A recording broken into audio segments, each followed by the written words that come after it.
Hello everyone. In this video, we're going to be talking about the difference between layer 2 and layer 3 switches. So the first thing we have to determine is, well, what is a switch? Now a switch is a device that has multiple ports that accepts Ethernet connections from network devices. And its function is to create a network by allowing devices to talk to each other and exchange data. Now the term layer refers to the different layers in the OSI model.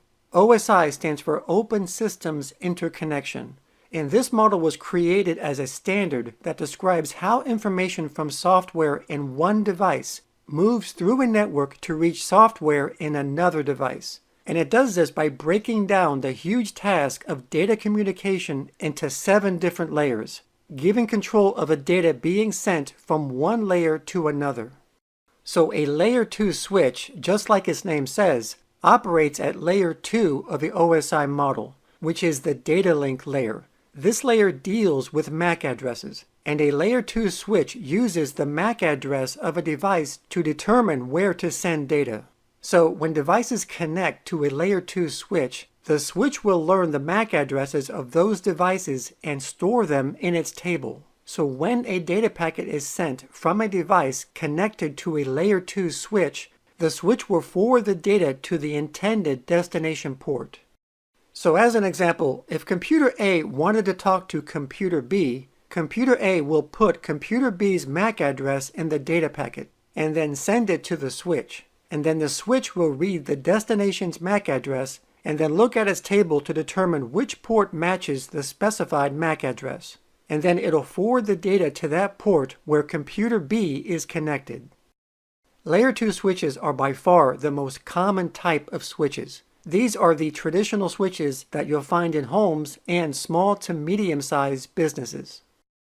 Now a layer 3 switch, which is also called a multi-layer switch, operates at layer 3 of the OSI model. Layer 3 is the network layer, and this has to do with routing, which deals with IP addresses. So a layer 3 switch can route data using IP addresses. But in addition to operating at layer 3, it can also operate at layer 2. So it can forward data by using MAC addresses, which are layer 2, and it can also route data using IP addresses, which are layer 3. So as an example, let's say that in a business they wanted to separate the network traffic from a couple of different departments, so that the support department doesn't see any traffic from sales and vice versa. And the best and easiest way to do this is by creating a couple of VLANs. VLANs divide a network into separate broadcast domains. So for the support department, we'll create a VLAN, and then we'll give it this IP address group, and then we'll call it VLAN 10. And then we'll configure a VLAN for the sales department with a different IP address group, and then we'll call it VLAN 20. So now, because of the VLANs, each department is on their own subnet. And the devices in each VLAN can't see or communicate with devices in the other VLAN. But what if, for some reason, the network administrator wanted to allow communication to happen between the two VLANs? But because the VLANs have different IP address groups, in order for communication to happen, this requires a layer 3 device. Now it could use a router to do this because routers route by IP addresses. But a better and easier way to do this is by using a layer 3 switch.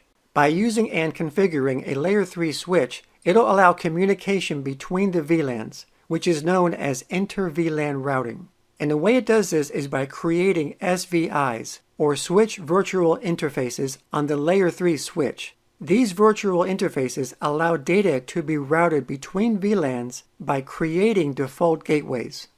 So for example, when computer A on VLAN 10 wants to communicate with computer D on VLAN 20, computer A will send the data packet to the default gateway, which is the SVI assigned to VLAN 10, and then the layer 3 switch will check its routing table just like a router would, and then will forward the packet to VLAN 20's SVI, and then to computer D.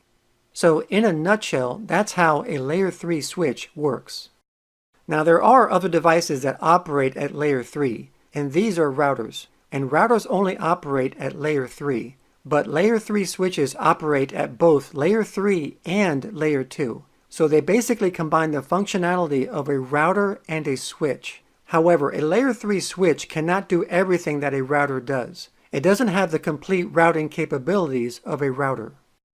So as a review, layer 2 switches forward data based on MAC addresses, while layer 3 switches route data based on IP addresses. But it can also forward data based on MAC addresses.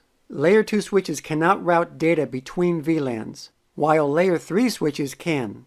Layer 2 switches require little to no configuration, while layer 3 switches require a more complex configuration. And as far as price, layer 2 switches are relatively inexpensive, and layer 3 switches are significantly more expensive. And as far as speed, layer 2 switches are very fast, while layer 3 switches are slower. So guys, I want to thank you for watching this video on the difference between layer 2 and layer 3 switches.